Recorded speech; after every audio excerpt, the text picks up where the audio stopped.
to stay by herself. So I come every day to help her out because I really feel like she needs help with everything, even walking.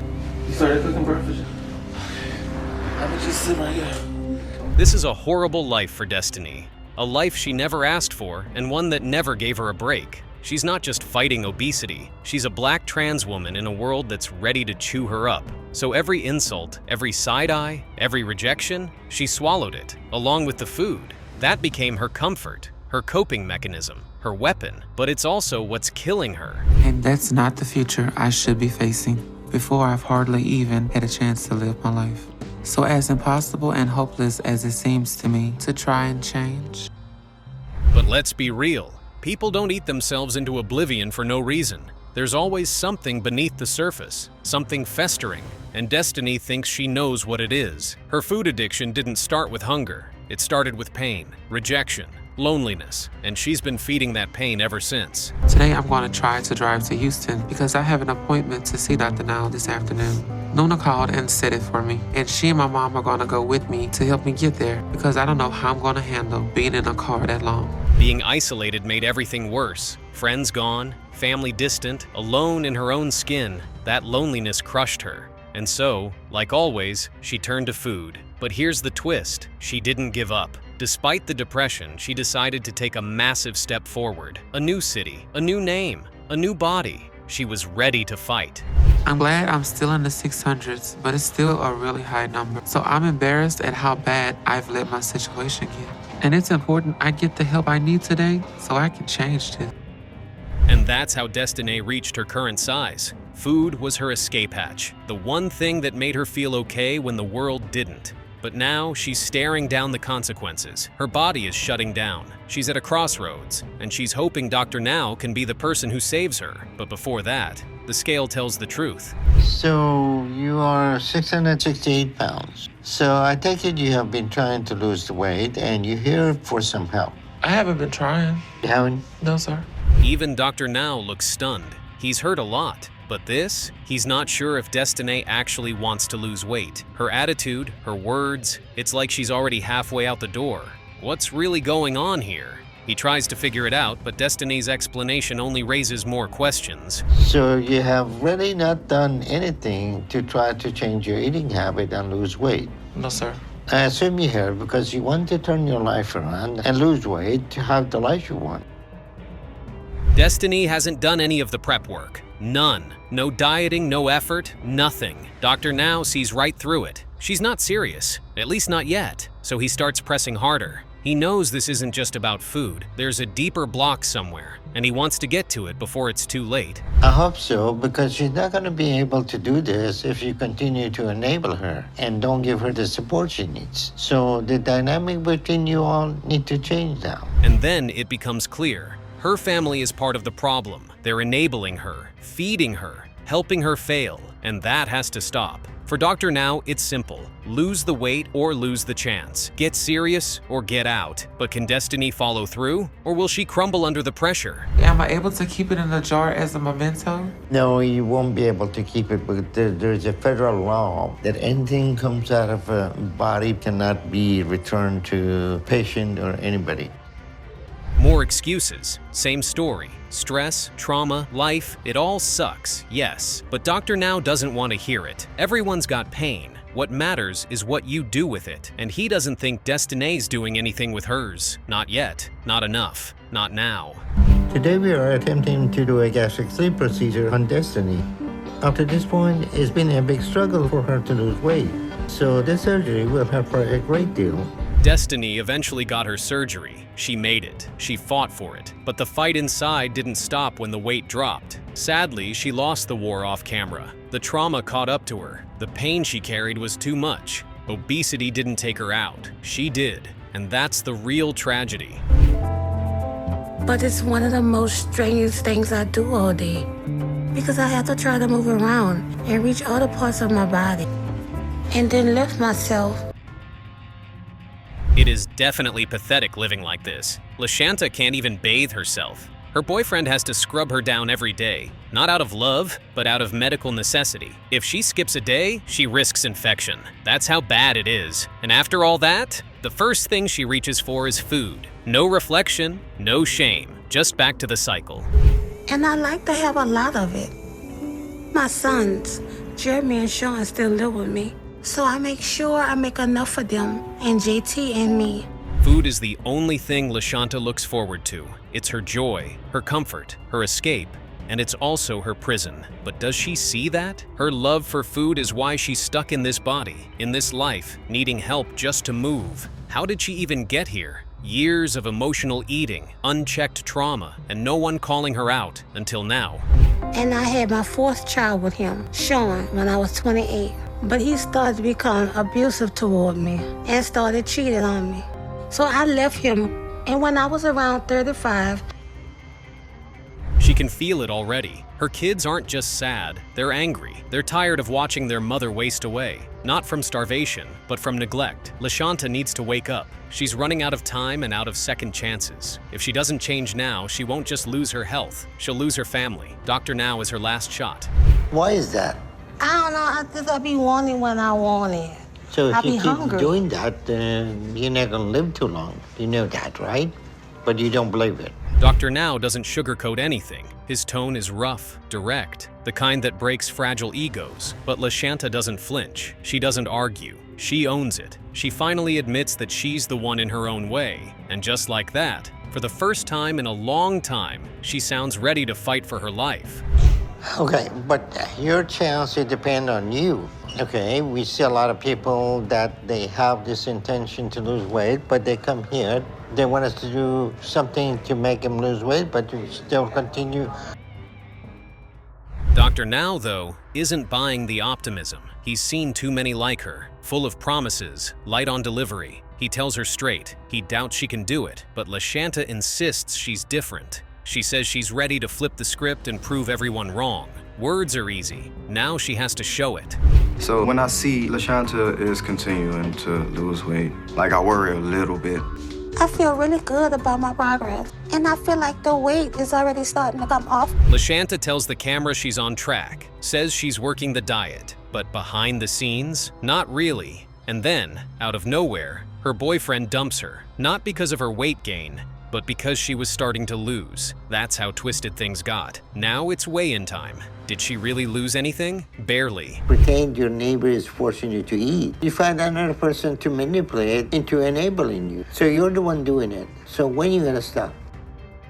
And even that barely comes with excuses. LaShanta fumbles through reasons, rationalizations, anything to soften the truth. But Dr. Now isn't moved. He's tired of the stories. One more slip and she's out. He doesn't have time for people who won't help themselves. This is it. Do or disappear. And just like that, But I want you to give me one more. No, LaShanta, you're not gonna give you a chance. You're gonna kill yourself with the food. One of these days, I'm gonna get called that they find you dead or you had a... it's over. Dr. Now cuts her from the program. He gave her every opportunity, every tool, and she wasted them. No more diet plans, no more check-ins. If she wants to live, she'll have to figure it out without him. The help is gone. The mirror remains. Every bone in my being is telling me to lay back down. It's miserable. I feel like I'm trapped because it's just difficult. Nikki's stomach is a barrier, literally. It folds over itself, gets in the way of basic hygiene, and makes something as simple as a shower feel like a death trap. She's terrified of getting stuck in the tub. That's how bad it's gotten. But the question remains, how did it ever get this far? How did Nikki get so big she can barely clean herself? I can't wait to start eating. Okay, sweetie, I'm gonna send it up. Alrighty. My dad will make me a plate and send it up to me so I don't have to go downstairs again until breakfast. Her mom doesn't say no, ever. Nikki asks, and she gets, all in the name of protecting her feelings. But now it's not feelings getting bruised. It's her body breaking down. Her joints, her lungs, her entire system is collapsing under the weight of those treats. And her parents? They're so caught up in trying to keep her happy, they've become her suppliers. We noticed at a very young age that Nikki wanted what she wanted and she wanted it then. She learned how to work us pretty quickly. In many ways, we wait on Nikki like you would an invalid. And I've asked myself so many times, Nikki's dad is lost in denial. He can't tell the difference between helping and enabling. He thinks bringing her food is love, but what he's really doing is digging her grave one meal at a time. That kind of confusion is dangerous, and Dr. Now is not the type to let that slide. Dinner with my family. So your parents give you more food after eating all day. Nikki is eating 5 to 6 times a day. Dr. Now doesn't mince words. He tells Nikki's dad to his face, "You're not helping her. You're killing her slowly. Every snack, every soda, every trip to the drive-thru is one more step toward a funeral." It's brutal honesty, but maybe now, finally, he gets it. Okay? And your parents need to show that they can stop enabling you before you're ready. I'm going to start you on 1,200 calorie a day diet. Then you should be able to lose 50 pounds or next month.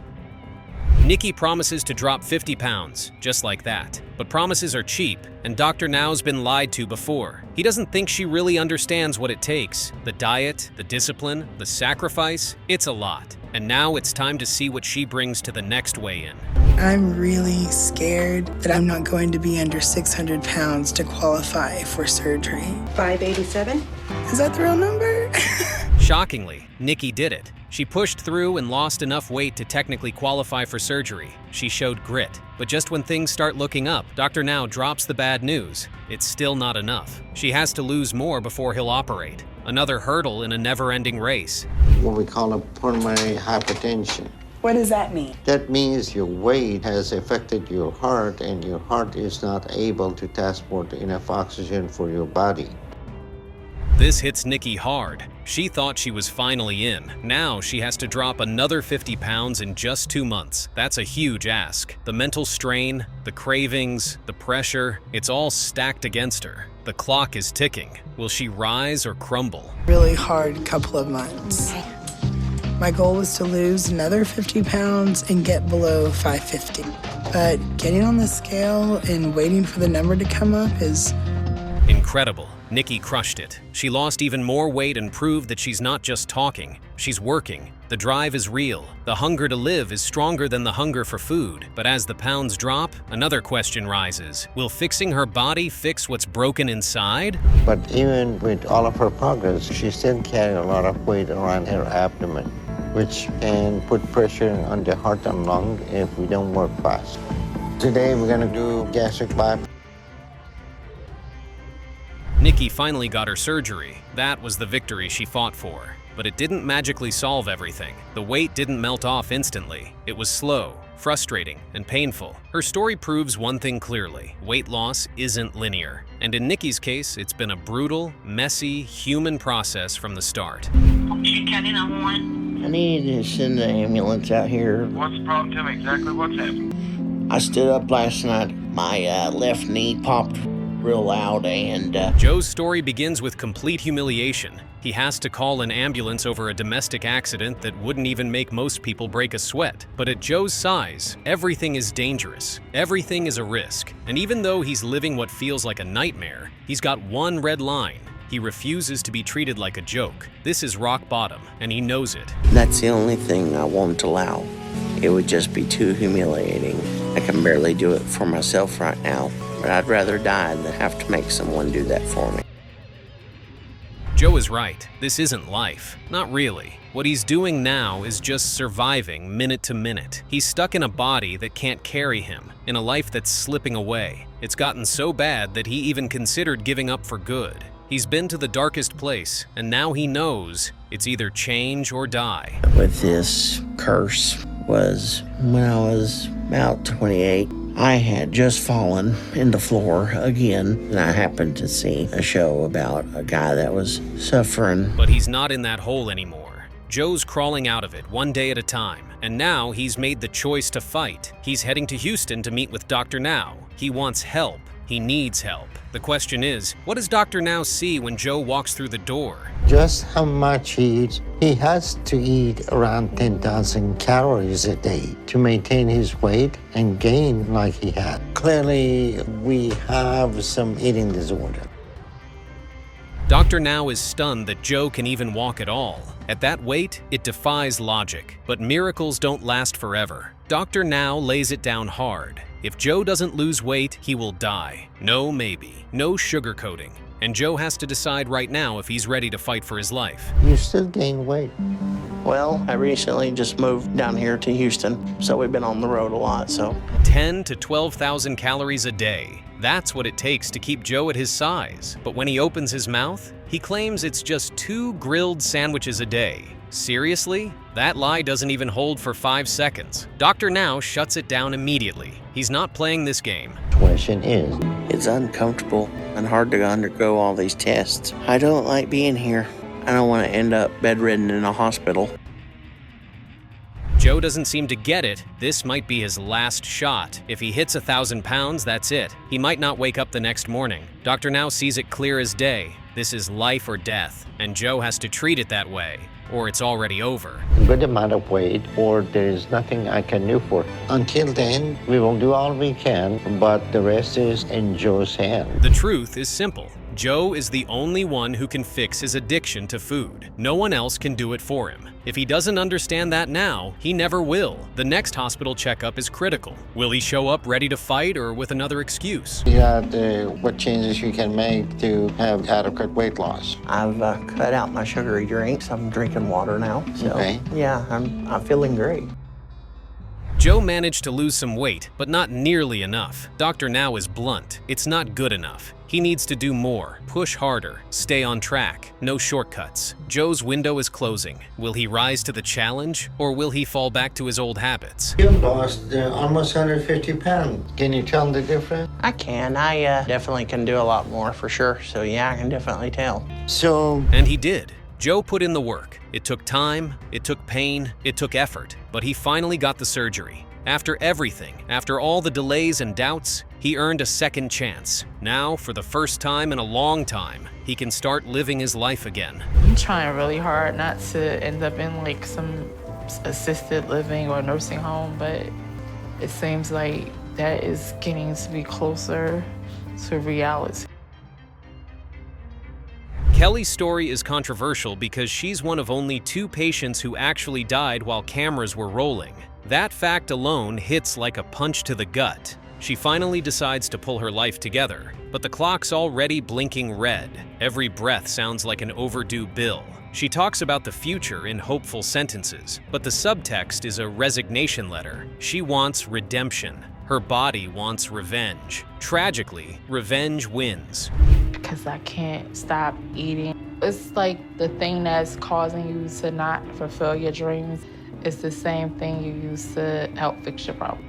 You're just hungry. Walking feels like torture, but Kelly still drags herself down the block when the craving hits. Rain, pain, traffic, none of it matters if a cheeseburger waits at the end. She limps, wheezes, swears under her breath, yet keeps going. It's wild. She can barely stand to shower, but she'll cross asphalt on blistered feet for fries. That's not hunger. That's compulsion in its purest, ugliest form. I've learned that I have a really bad heart. And as I get older and gain more weight, it's getting harder and harder to do anything to fix it. So my mom died when I was 35, and Call it intuition or dark humor, but Kelly basically reads her own obituary here. She jokes that if she doesn't change, her heart will tap out. Guess what? The prophecy's already in motion. Now she's face to face with Dr. Now, hoping he can short-circuit destiny. He's seen this script 100 times, and the ending rarely flips. Still, he'll try. well, any amount of activity like that is bound to take a toll on you. When you're up to 726 pounds and you have a BMI of 117. Kelly's medical chart looks like a grocery list of disasters. Congestive heart failure, sleep apnea, fluid retention, the works. Dr. Now's stunned she's still upright. Minutes before her appointment, she almost coded, yet here she is, asking for a miracle. Step 1 is simple but brutal. Drop weight fast. Can she trade comfort food for oxygen? We'll see. We've had Kelly in the hospital for the past week, and we finished running our tests on her. And I'm even more concerned now than I originally was for her, because her results show she's currently experiencing heart failure. At Advice is cheap when you're drowning. Dr. Now hospitalized her to control every bite, every fluid ounce, but progress barely budged. The scale mocks them both. He controls the environment. She still controls the fork. Turns out captivity doesn't break addiction. It just changes the decor. Well, we finished running all our tests, and our biggest concern is your heart right now. So we're going to keep you here on a controlled diet you've been on, because it's very important we get your weight down significantly right now. Under staff surveillance, Kelly's numbers inch in the right direction, then flatline. One day it's 2 pounds down, next day 1 pound up. Momentum is a myth. Stress, boredom, cravings, they all hitch a ride into the hospital room. Everyone wonders if she'll spiral or stabilize. The answer teeters hour by hour. We had Kelly in the hospital for almost a month now, and at that time, we've been able to get her weight down a great deal. We've also been working to help her improve her stamina by getting her up to walk every day. She finally lights a spark, drops a chunk of weight, meets daily step goals, even cracks a rare smile. Dr. Now allows her to go home, optimism in tow. He doesn't realize he may be saying an accidental goodbye. Cameras roll on a moment that feels triumphant, but is actually tragic foreshadowing. Wow, you're down to 604. Yay. That's great. In a couple of days, you're going to be under 600. I know, right? So you lost 122 pounds so far. Home turns out to be enemy territory. Familiar smells, old routines, enabling friends. Her progress unravels overnight. Pounds crawl back with a vengeance. Surgery date evaporates, and hope shrivels. The relapse slams the door shut. Her body can't withstand another failure, and it doesn't. You're at the 636.4, so instead of losing 25 pounds, you gained 30. And that tells me that you're overeating every day of you've been in here. Kelly fought, but her heart was already bankrupt. One final cardiac arrest, and the fight ended in silence. No triumphant last weigh-in, no redemption arc, just a harsh reminder that sometimes the dice come up snake eyes. Her story closes not with cheers, but with a flat line. Mornings is when I hurt the most out of the entire day. That's when it feels like somebody's holding a torch, like different areas. Angela keeps making bad decisions, and it's catching up with her fast. Her weight has ruined every part of her life. She can't move, she can't breathe properly, and she's scared of dying every single day. But somehow she still doesn't stop. The fear is there, loud and clear, but it's not enough to make her change. I'm scared to death because I could fall on my face. And if I'm down, there's no getting up. I can't even fit my whole body in the shower because of my leg. And then when I have to get my leg up on a bench. That's just sad. Angela doesn't even feel at home in her own body anymore. She avoids mirrors, avoids people, avoids herself. She's embarrassed, ashamed, and uncomfortable in every way. But even with all that pain, she still keeps eating. That's not hunger. That's something deeper. I'm at the point, I will not last that much longer. And I want to be there for Andrea and Emma and Blaze. If I don't get help, I'm going to eat myself to death. It's obvious Angela has a food addiction. She knows it. You can see it in how she talks, how she moves, how she reacts to the idea of change. That's why she finally went to see Dr. Now, hoping for help, but maybe not ready to hear the truth. And here's what Dr. Now has to say. And it says here you already had weight loss surgery in 2002? Yes, sir. And at that time, how much you weighed? It was up to 375 and I lost 100 pounds. Dr. Now isn't here to baby anyone. He doesn't let Angela use her lymphedema as an excuse. That's just one more thing she hides behind. What she really wanted was a shortcut, a quick fix to make everything better. But Dr. Now shuts that down fast. There's no magic here, only hard work. Not doubting your desire to lose weight. What I'm concerned about is whether you're going to be willing to do what you need. Angela says she wants a better life. She wants to lose weight, walk again, feel human. But wanting isn't enough. Dr. Now makes it clear. It's on her now. No one else can change her eating habits. And with that, he gives her a target. Let's see what she does with it. I'm going to start you on a 1,200 calorie a day diet, and you're going to change your eating habit. Yes. You only eat it 3 times a day. You only eat high protein, no carbs, and you stick to it completely. You got it? Yes, sir. If Angela follows the diet, she'll lose the weight. Dr. Now has no doubt about that. But whether she actually follows it, that's the real question. The tools are there. The plan is there. Now it's about choices. Will she put the work in or fall back into the same cycle? I gave you a goal of losing 40 pounds in 2 months. Yeah, it's a very easy goal, but not over 3 months. If you actually stick into diet for that long, I would expect to see more progress to prove to me you're making any level of changes that you need. Dr. Now doesn't trust words, he trusts results. And right now, Angela hasn't shown any. She says she's trying, but won't come to Houston. So Dr. Now arranges for another weigh-in closer to home. And sure enough, it looks like she's been lying. No weight loss, just more excuses. And you're pretending all these other issues are raising my hand why you haven't come down. So what I'm going to do is reschedule your appointment for a month from now. But your weight loss goal to hit for the end is 60 pounds now instead of 40.